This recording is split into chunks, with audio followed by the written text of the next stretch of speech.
My name is Marin, 32 years old. I have become the kind of woman people call when something must go right, the quiet hinge on which an entire family swings open and closed.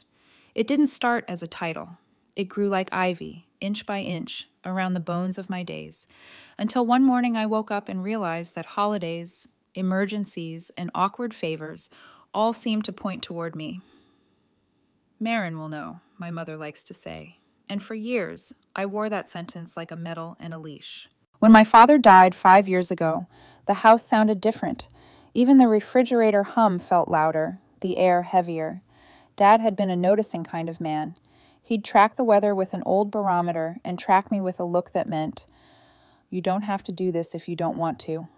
After he was gone, absence took the shape of presence. People put things down where he would have picked them up. My mother, Linda, leaned into my competence with a gratitude that soon hardened into expectation. At first, I didn't mind. Love looks like casseroles delivered hot and insurance forms filled out without complaint. It looks like calling the plumber, then sitting on the kitchen floor with a towel under the sink because the plumber's caught in traffic and the water doesn't know how to wait. It escalated quietly. Thanksgiving the first year, where I arrived early with a spreadsheet for oven times and left late with cranberry stains on my sleeves. Easter the next, when I found myself crafting 12 tiny bunny ear headbands at 2 a.m. because my sister Abigail texted, "The twins will cry if there aren't props for the egg hunt." Christmas, of course, became my Everest. I made place cards with embossed snowflakes and label-coded the gifts so that the kids could find theirs without a stampede. Somewhere between ribbons and roast temperatures, the role conferred itself. I was the family coordinator, a job with no title and endless hours. On paper, my life looks enviable. I built an event planning firm from scratch, starting with children's birthdays and climbing to galas and corporate launches. These days, my name on an email means a ballroom transforms overnight and an impossible timeline somehow breathes. Venues comp me tasting menus because I can bring them 3 weddings in a season. Florists slide me last-minute peonies. DJs hold back an extra subwoofer just in case. It's not magic. It's preparation threaded through relationships, the stubborn refusal to let chaos win. To clients, I am a fixer. To my family, I am a faucet. Turn me on, and help pours out. Abigail, my older sister, is a strategist by temperament and a perfectionist by habit. She will insist her twin boys, Jackson and James, are spirited, which is a sweet way of describing demolition crews with baby teeth.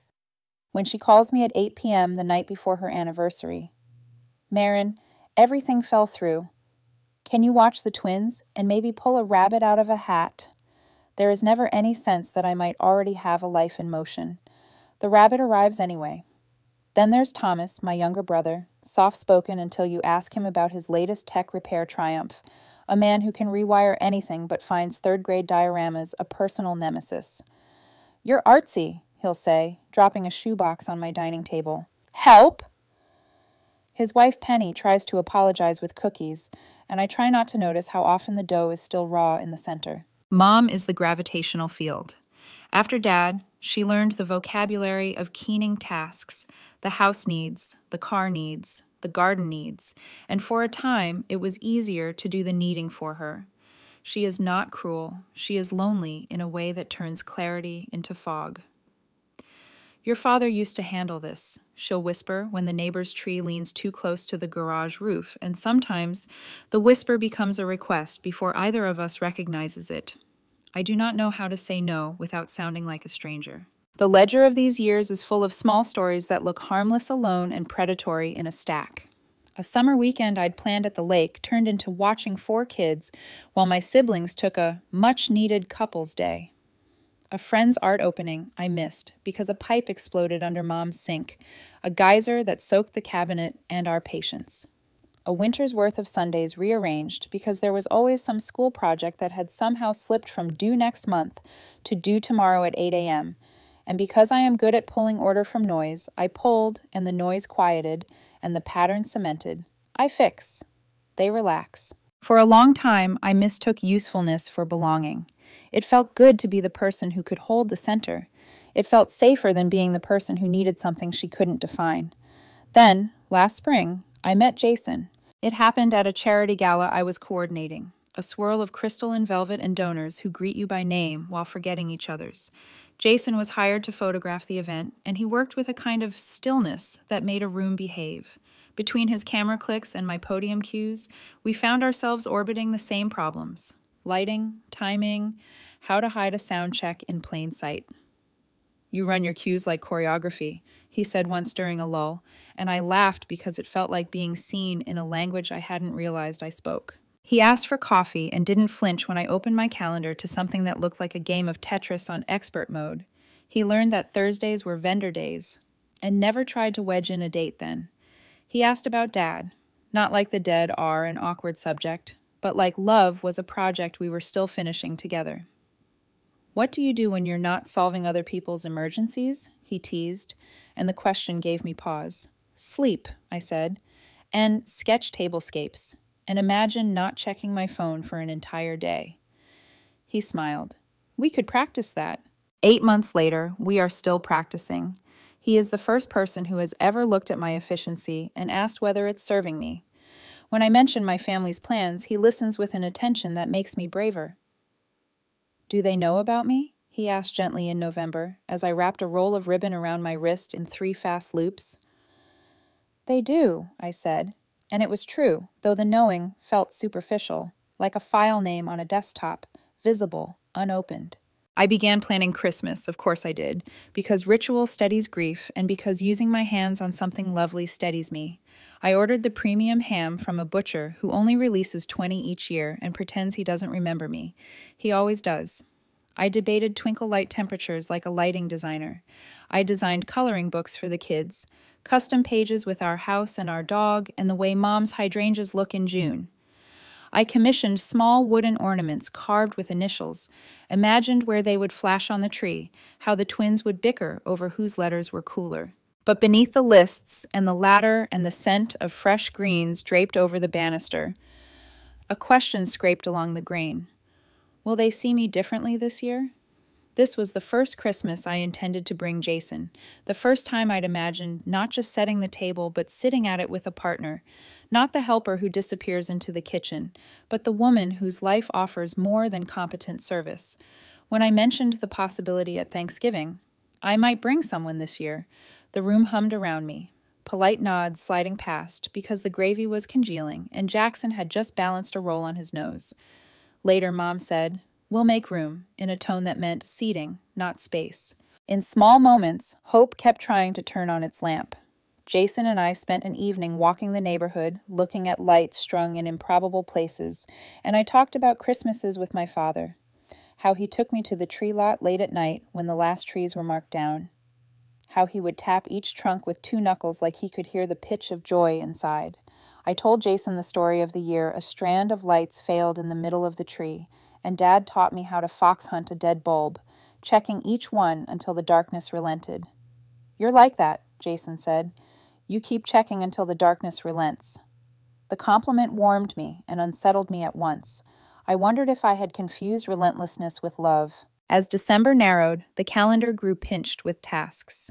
My dining room transformed into Christmas headquarters. Bins, bows, a binder, swelling with lists that would make a general proud. It would have been easy to believe that preparation equals permission. It would have been easy to assume that if everything looked beautiful, the deeper balance would simply fall into place. But every night when I set down my pen, the quiet returned with an edge. I wanted the holiday to be different, not because the menu was superior or the mantle garland fuller, but because I would not be a means to everyone else's joy. I wanted to be a person among people who loved me, not a system. I kept thinking about Dad's look, the one that said, "You don't have to do this if you don't want to." I tried the words on my tongue like a new spice. No, not this time. They tasted like rebellion and clarity. They tasted like risk. I told myself people can surprise you. Families can tilt. Love can learn new steps. I placed the final ornament in its box and closed the lid with a click that sounded decisive in the quiet room. Somewhere between grief and habit, something in me was reaching for a different shape of belonging. One that asked not just what I could give, but who I could be if I stopped mistaking obedience for care. I didn't yet know what would snap the illusion. I didn't know that a single overheard sentence could tilt a decade of dynamics and send me charting a new course. I only knew that the air in my mother's house always seemed to ask, "Will you fix this?" And the air inside me had started to answer, "Not like that, not anymore." The morning was brittle with frost when it happened, a week before Christmas. I remember because the air pinched my lungs as I scraped ice from the windshield, the kind of cold that makes you clench your jaw. Holiday music crackled from the radio, cheery and unconvincing. By the time I pulled up to my mother's house, the lights I'd strung along the eaves were already twinkling, little soldiers against the gray winter sky. I balanced 3 oversized bags of decorations against my hip, nudged the door open with my shoulder, and called out, "It's me!" Silence. Not unusual, but enough to make the house feel cavernous. I set my bags in the entryway, brushed snow from my boots, and started toward the kitchen, expecting to find Mom fussing with her recipe cards or Abigail arguing with Thomas over where to put the high chair. Instead, I heard voices before I saw anyone, voices laced with laughter. My mother's soft chuckle, Abigail's clipped soprano, Thomas's baritone. The rhythm of people relaxed, not aware they were being overheard. I slowed, hand resting against the hallway wall, and then my name. "So we're agreed then," Abigail's voice carried, crisp as glass. "Marin will watch all the kids during the adult dinner." The words didn't compute at first. Adult dinner? Since when was Christmas divided like that? Our tradition had always been one long, noisy table, elbows brushing, children spilling cranberry sauce on linen napkins. I froze, heart drumming in my ears. 5 kids, Abigail continued breezily. "She handles the twins all the time, so adding 3 more won't be a big deal." Mom's reply came warm, approving. "It makes sense. The kids' table is always chaos, and Marin is so good with them. Plus, she already has all those activities planned." Those activities weren't babysitting entertainment. They were scavenger hunts and craft projects designed for everyone, children and adults alike. The air in my chest thickened, each word pressing harder. Thomas chimed in, almost relieved. "She can eat early with the kids, then we'll finally have a dinner in peace." Last year, Lucas had that meltdown, and I barely tasted the food Marin spent all day cooking. Abigail laughed. "And she'll handle cleanup too, right? She always does. I was thinking we could open a good bottle of wine this year without worrying about driving. Maybe even some adult games after." Mom laughed too, indulgent. "Well, it's not like Marin has other plans. No offense to her, but being single at the holidays means she has the time to help. We all have partners and children to consider." I felt the words land like small, sharp stones. Jason's name had been on my lips for weeks. I had told them, hadn't I? At Thanksgiving, I'd said, "I might bring someone this year." The words had disappeared under gravy boats and chatter, but they had been spoken. Now it was clear. They hadn't missed them. They had dismissed them. "Has she mentioned that photographer guy lately?" Thomas asked, his voice tilted with doubt. "I thought that fizzled months ago." "Oh, that was never serious," Mom replied, her tone almost dismissive. "Marin focuses too much on work for relationships to last. Remember that accountant a few years back? Same thing." My stomach tightened. They didn't know Jason still stayed late at shoots, texting me to make sure I'd eaten dinner. They didn't know he'd memorized the way I liked my coffee. 2 sugars, no cream. Or that he'd met me halfway across town one night just to walk me home in the rain. They didn't know because they'd never asked. "Well, it works out perfectly," Abigail said, her voice light with satisfaction. "She can entertain the kids from 4 onward. I'll tell the twins to save their toy demonstrations for Aunt Marin, and she'll handle Santa duties too, right? Wrapping the gifts and sneaking them under the tree after bedtime?" "Of course," Mom confirmed. "She always does. And Christmas breakfast too. Remember those snowman pancakes she made last year? The kids adored them."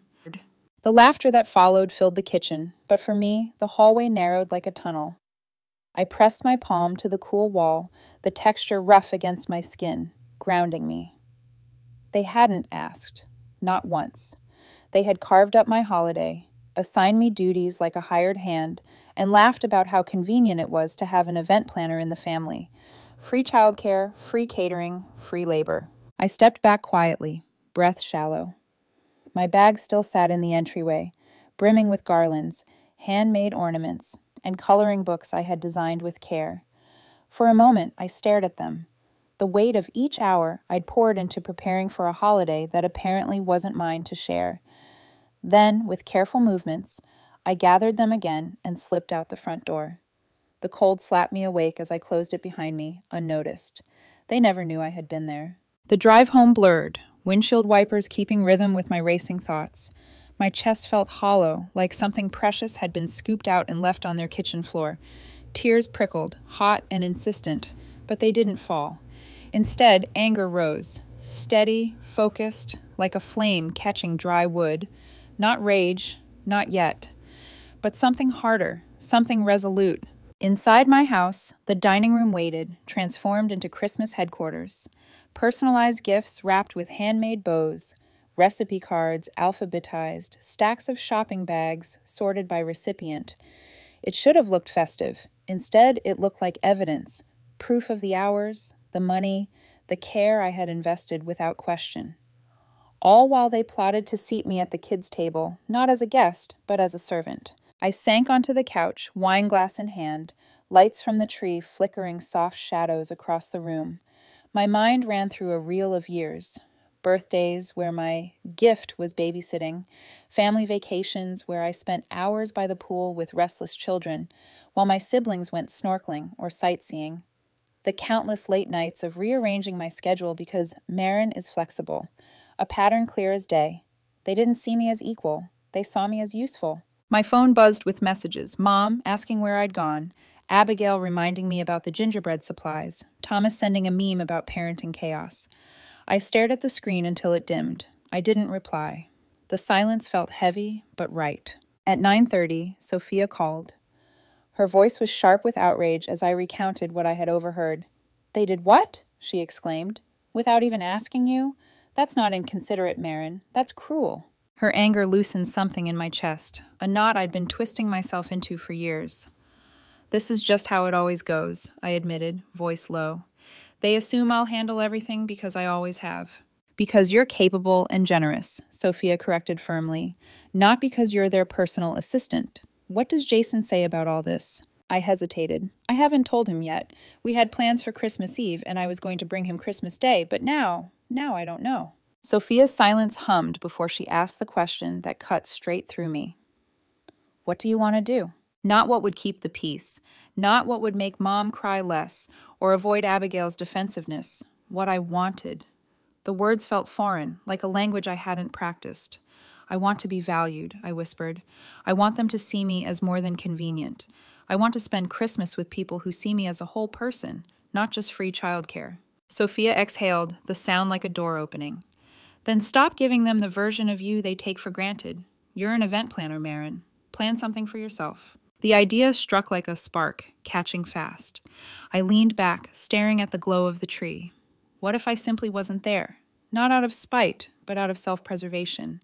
What if I built a Christmas for myself, something wonderful, something mine?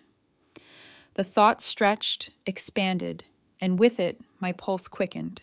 Maybe, for the first time, I could rewrite the holiday.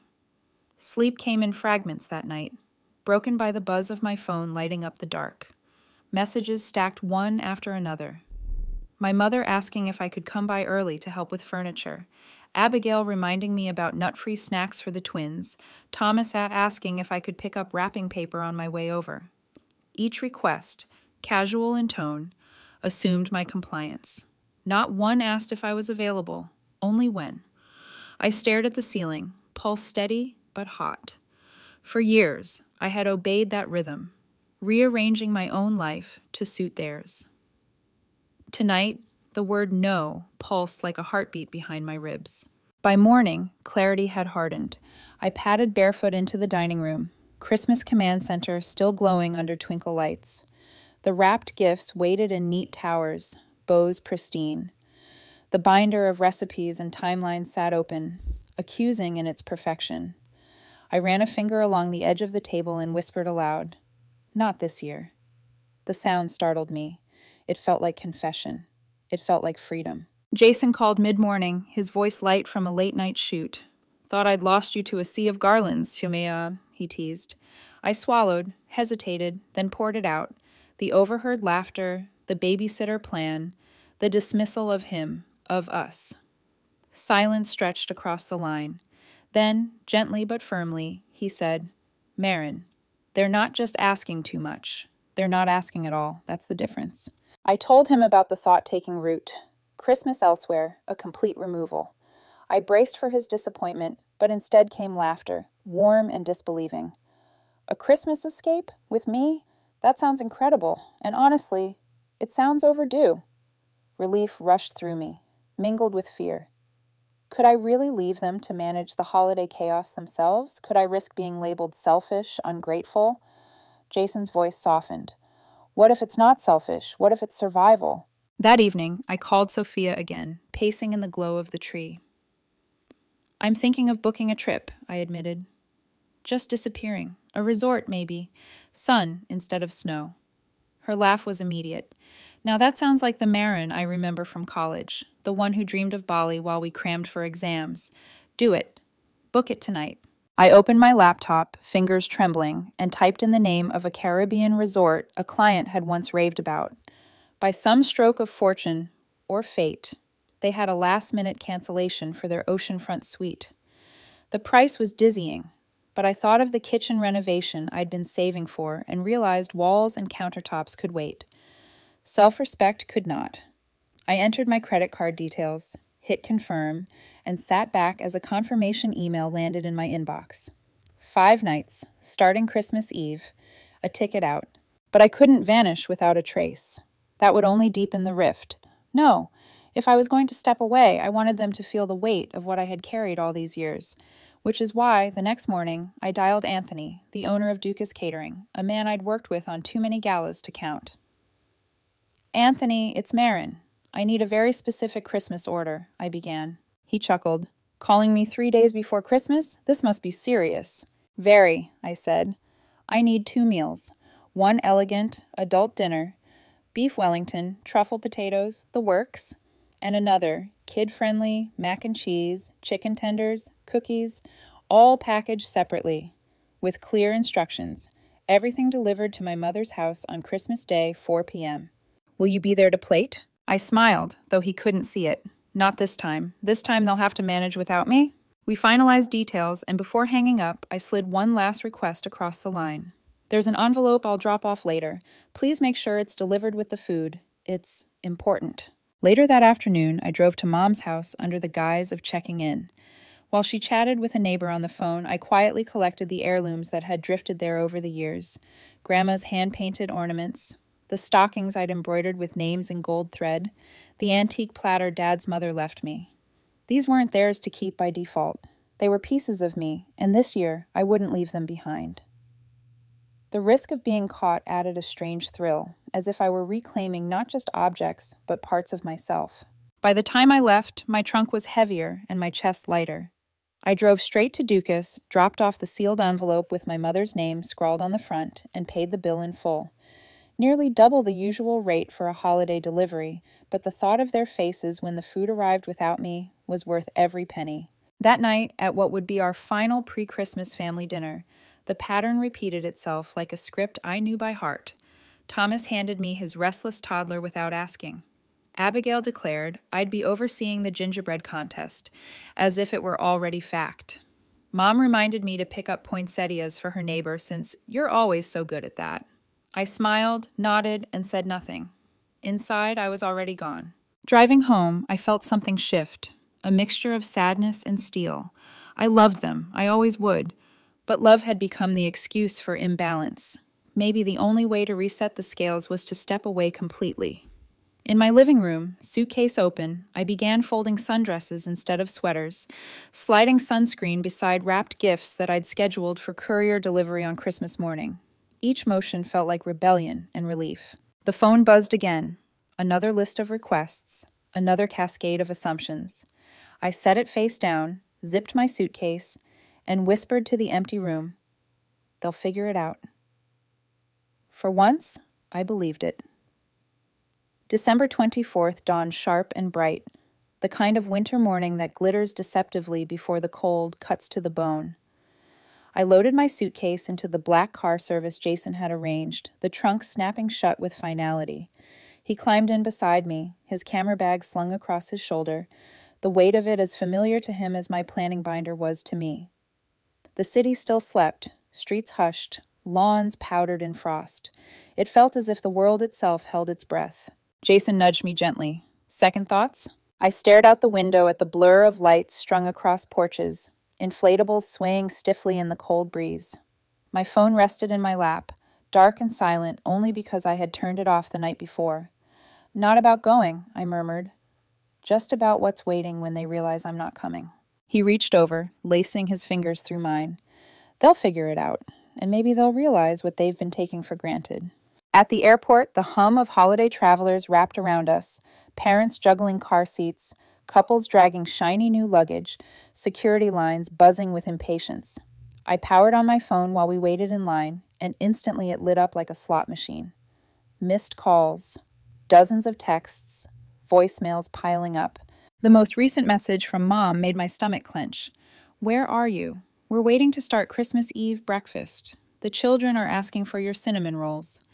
Cinnamon rolls I had never agreed to make, yet somehow had become my obligation in their minds. I showed Jason the screen. He raised his brows. They really do think you're running the entire production.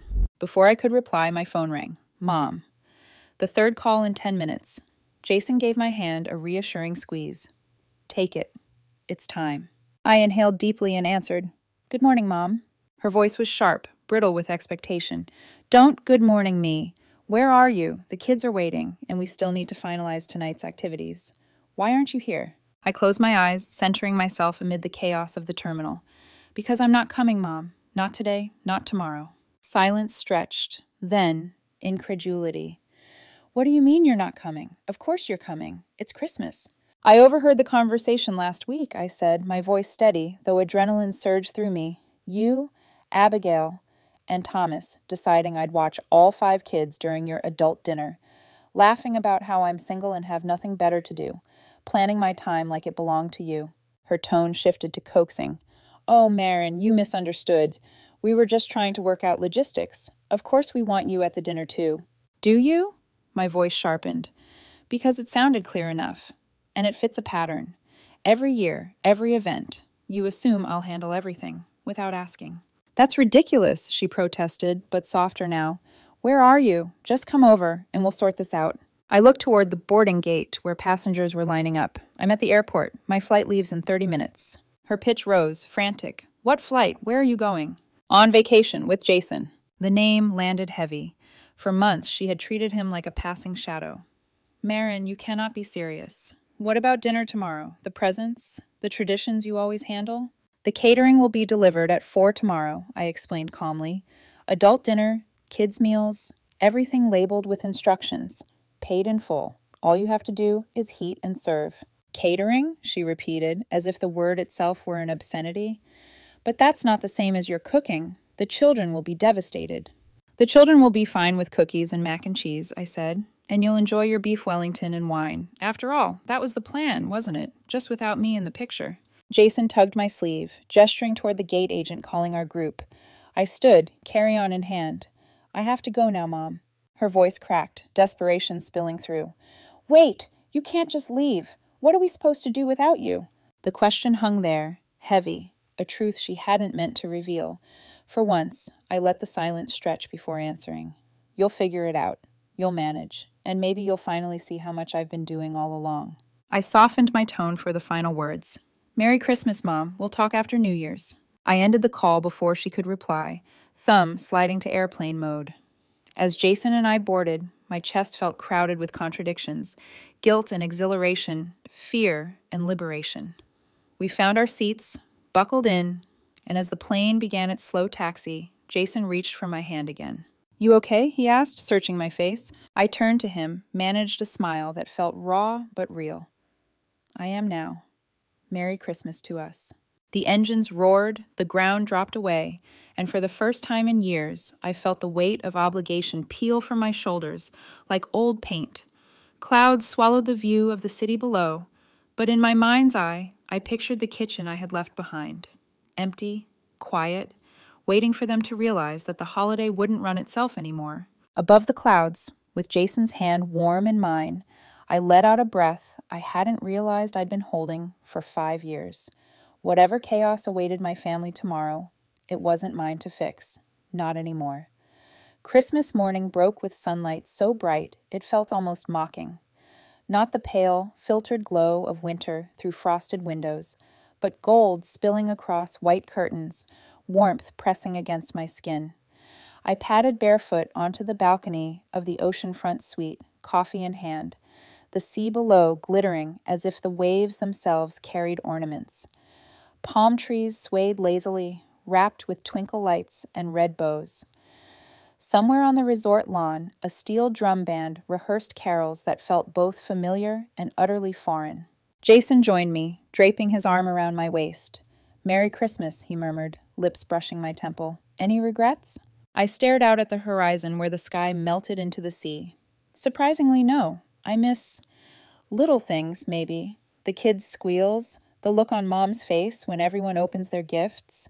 But the relief of not being responsible for everything, that outweighs all of it. He squeezed gently. "That's because you finally gave yourself permission to choose." We spent the morning exchanging small gifts we'd tucked into our luggage. Nothing extravagant, just thoughtful tokens. He gave me a silver charm shaped like a tiny camera. I gave him a leather-bound notebook for his ideas and sketches.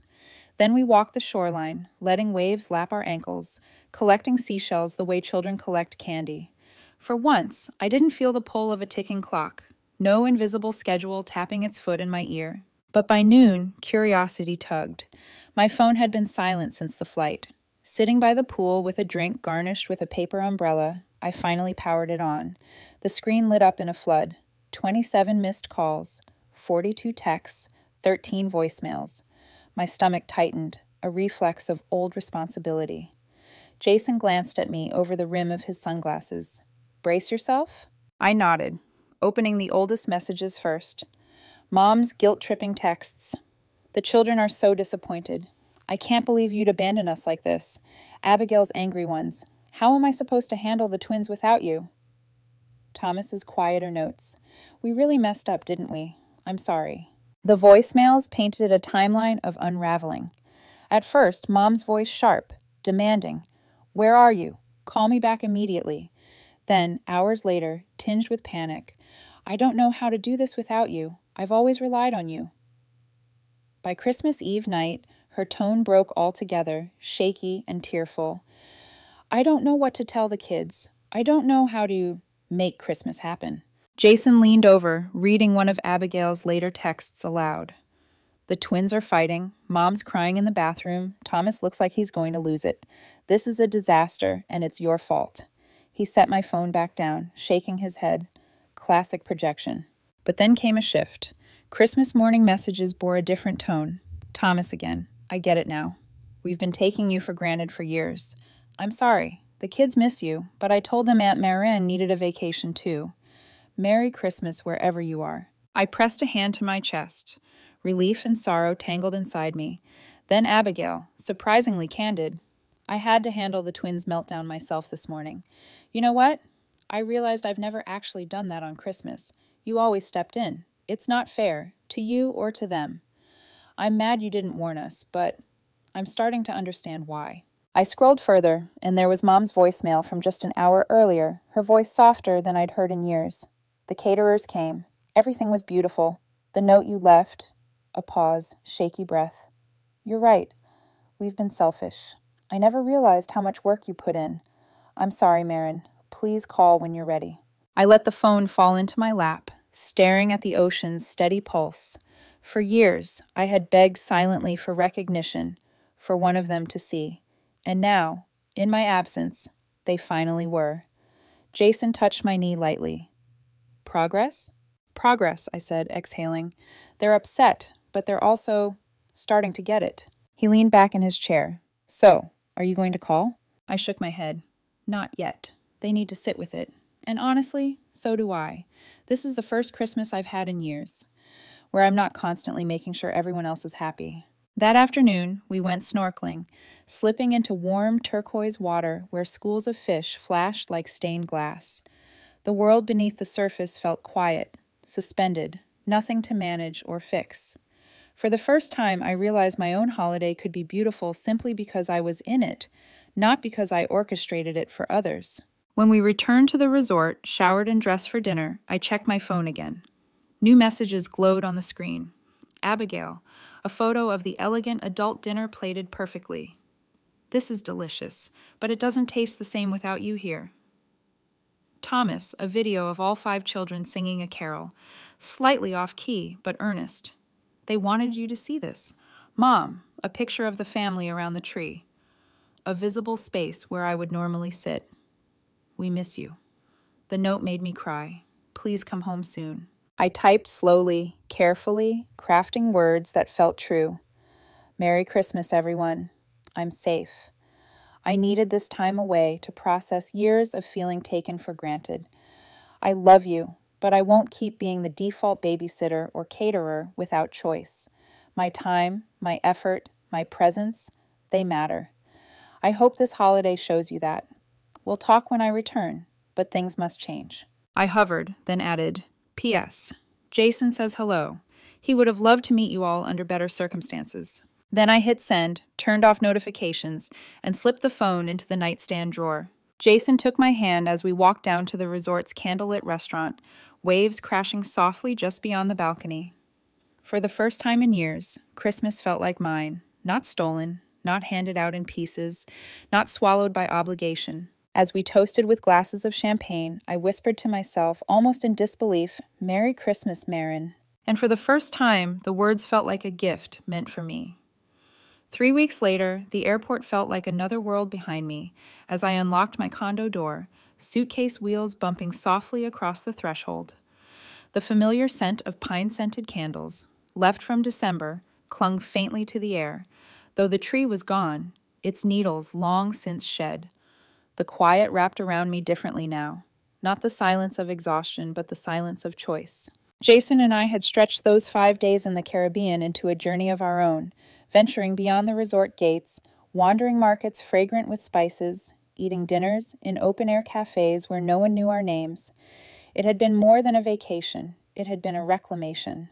I had rediscovered the parts of myself that liked to wander without a checklist, who could linger over a sunset without calculating oven times in her head. But now reality waited. The first family gathering since Christmas loomed. My nephew Lucas's birthday at Thomas and Penny's house. I stared at the wrapped gift on my counter, plain paper and twine, not the elaborate bows and cellophane I once prided myself on. This time, my presence would be the gift, not my labor. Sunday arrived brisk and cloudy. I drove with steady breaths, rehearsing responses to the looks I knew I would receive. When I walked in, Penny smiled kindly, pulling me into a hug.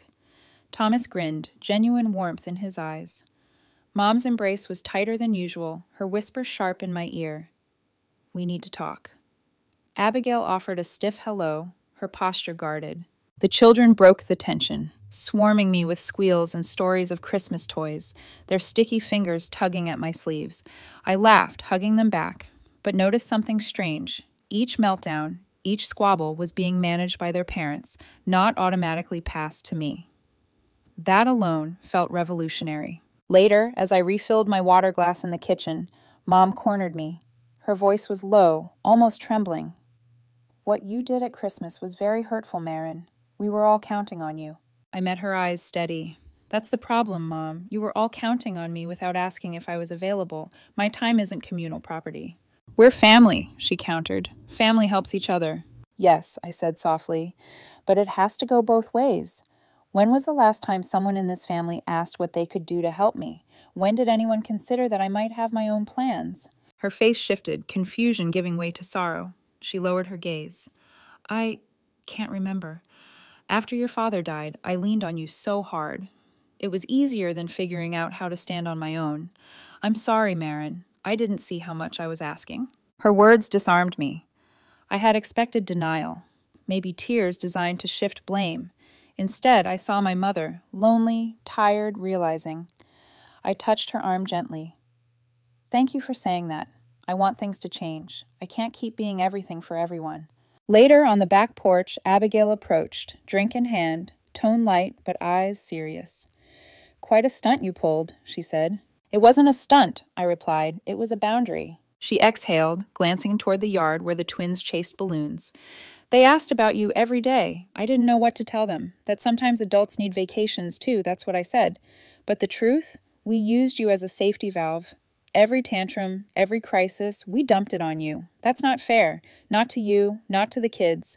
They need to see us handle them, not you. Her honesty startled me. I had braced for anger, maybe accusations. Instead, I saw a sister realizing her own dependence. Thank you, I said quietly. I love them, but I can't be their parent. That's you. She nodded, eyes softening. Then, after a pause, she asked, So, Jason, is it serious? The question cracked something open, a shift from treating me as service to treating me as a person. We spoke for 20 minutes about him, about her career struggles, even laughed once. For the first time in years, it felt like we were sisters, not client and provider. Throughout the party, I noticed Thomas stepping in deliberately. When Mom sighed about her cluttered garage, he said, Maybe we can all set aside a Saturday to help, if Marin's available. The emphasis on if felt pointed, protective.